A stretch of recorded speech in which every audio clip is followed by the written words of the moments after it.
শালার পুত, কারোর পৌষ মাস, কারো সর্বনাশ, পাগল হয়ে গেছো গা। যে বেটার গেছে এই বেটা বুঝতেছে তার কেমন লাগতেছে। তোমার 10 মিনিট সহ্য হইতেছে না, বেটার যে লাখ টাকা নষ্ট হয়ে গেল এটা দেখতে পাচ্ছ না। আসলে ঘটনাটি ঘটেছে নবীগঞ্জ ফেরিঘাটে।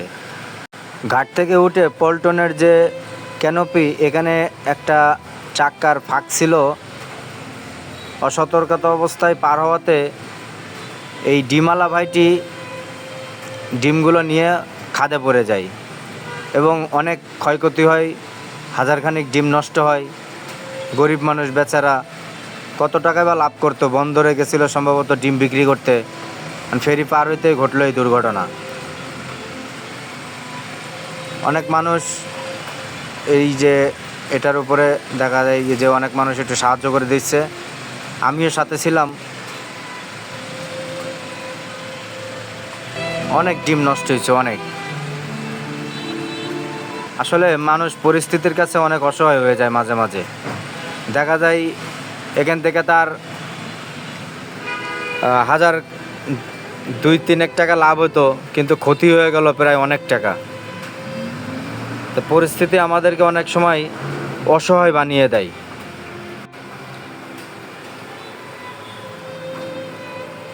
একটু অসতর্কতা হওয়াতে এই ক্ষতিটা। আসলে এই সমস্ত দিকগুলা ফেরি কর্তৃপক্ষ দেখা উচিত, কারণ এই ফাঁকটা মোটামুটি অনেক বড়। আর ভ্যান গাড়ির চাক্কা তো চিকন, এটা সবাই জানে। টানা হাঁচড়া করে অনেক চেষ্টা করলাম কিন্তু উঠলো না। পরে আমি নিজে বাধ্য হয়ে মোবাইলটা রেখে দিলাম, যে ভিডিও করাটা এখন আমার জন্য জরুরি না। পরে টানা হাঁচড়া করে নিজে ধরে তুলে দিলাম। এরপরে দেখেন এই যে ডিমগুলো পুরাটা দেখেন, এখন এইগুলো সব ক্ষয়ক্ষতি হয়েছে। এই যে ডিম, বেচারা মাথায় হাত। তো যাই হোক, যে কোনো পরিস্থিতিতে আমাদেরকে ক্ষতিটা মেনে নিতে হয়।